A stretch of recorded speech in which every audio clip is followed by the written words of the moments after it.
Kasih karunia dan damai sejahtera dari Allah Bapa kita dan dari anaknya Tuhan Yesus Kristus menyertai kamu sekalian. Amin. Bapak, Ibu, dan saudara-saudara yang dikasihi Tuhan kita Yesus Kristus dimanapun kita berada, mengawali setiap aktivitas dan pekerjaan kita, serta hari-hari kita, marilah kita mempersiapkan hati dan pikiran kita sejenak untuk mendengarkan firman Tuhan yang tertulis dalam Matius 10 ayat 16. Demikianlah dikatakan, "Lihat, aku mengutus kamu seperti domba di tengah-tengah serigala.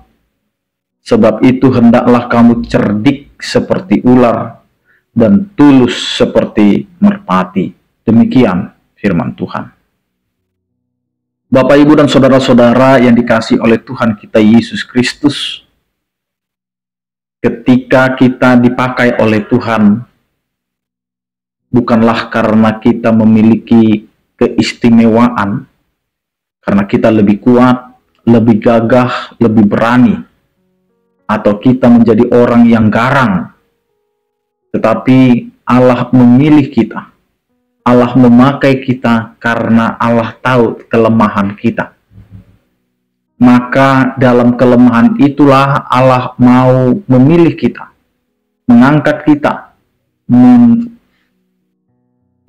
menuntun kita, supaya kita menyadari dengan kelemahan yang ada dalam kehidupan kita, Allah bisa pakai kita melebihi dari apa yang kita pikirkan. Mungkin kita merasa bahwa kita tidak sama seperti orang lain. Kita mungkin merasa bahwa kita ini tidak ada apa-apanya.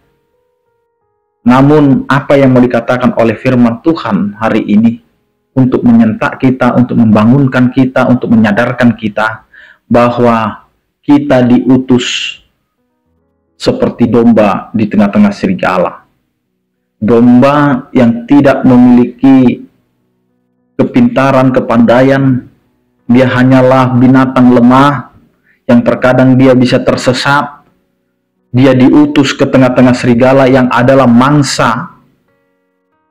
pemangsa daripada domba-domba itu. Kita diperhadapkan dengan kehidupan yang begitu menyeramkan sesungguhnya, Bapak, Ibu, dan saudara-saudara. Bagaimana seekor domba ini diletakkan di tengah-tengah serigala. Maka yang akan terjadi adalah domba itu akan menjadi mangsa yang sangat lezat bagi para serigala. Tapi Tuhan mengutus. Bukan masalah kita lemah, bukan masalah kita akan dimangsa, apakah kita akan disergap atau kita akan mati di tengah-tengah itu.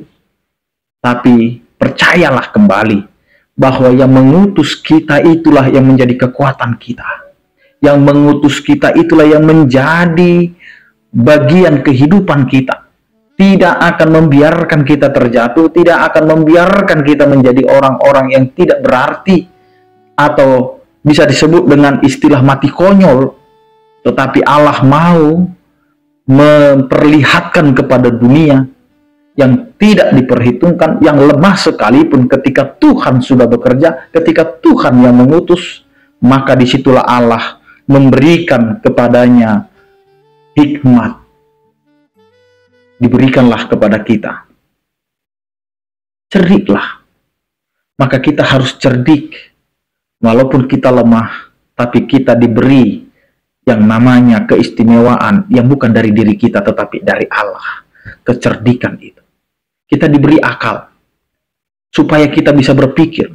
Supaya kita bisa melihat bahwa segala sesuatu tantangan itu bukanlah menjadi suatu beban berat, tetapi ini menjadi melatih kita untuk bisa melihat kondisi dan situasi, sehingga kita hendaklah cerdik untuk melihat segala sesuatunya.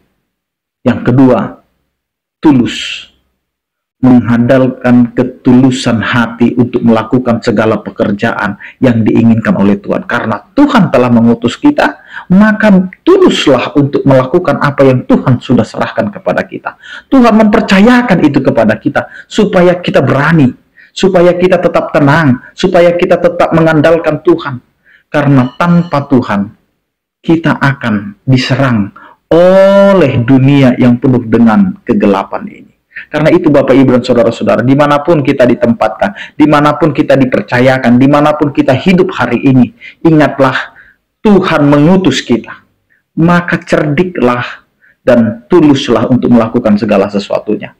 Karena Allah mau menginginkan kita, meskipun kita adalah orang-orang yang lemah, yang ditempatkan di tengah-tengah serigala yang begitu kejam, yang akan memangsa kita. Tetapi ingat, Tuhan yang telah mengutus kita bertanggung jawab penuh, memiliki rancangan dan rencana yang indah dalam setiap kehidupan kita. Amin, kita berdoa. Terima kasih Tuhan, penyertaan kasih setiamu memberkati setiap kehidupan kami, meskipun kami harus menjadi makhluk yang lemah, yang Engkau tempatkan di tengah-tengah dunia yang begitu banyak godaannya. Tapi kami yakin dan percaya, dengan penyertaan tangan kasih setiamu yang telah mengutus kami ke tengah-tengah dunia yang penuh dengan dosa dan penuh dengan godaan ini, Engkau mampukan kami untuk bisa hidup cerdik dan tulus, karena kami mengandalkan kasih setiamu. Berkatilah setiap pekerjaan kami, keluarga kami. Berkatilah setiap orang percaya. Yang sakit Engkau berikan kesembuhan, yang berduka Engkau berikan penghiburan, yang bergumul Engkau berikan penyertaan-Mu. Anugerah Tuhan kita Yesus Kristus, kasih setia daripada Allah Bapa, dan penyertaan Roh Kudus, itulah yang menyertai kamu sekalian. Amin. Selamat beraktivitas, tetap menjaga kesehatan. Salam sehat dari kami, Tuhan Yesus memberkati. Oras.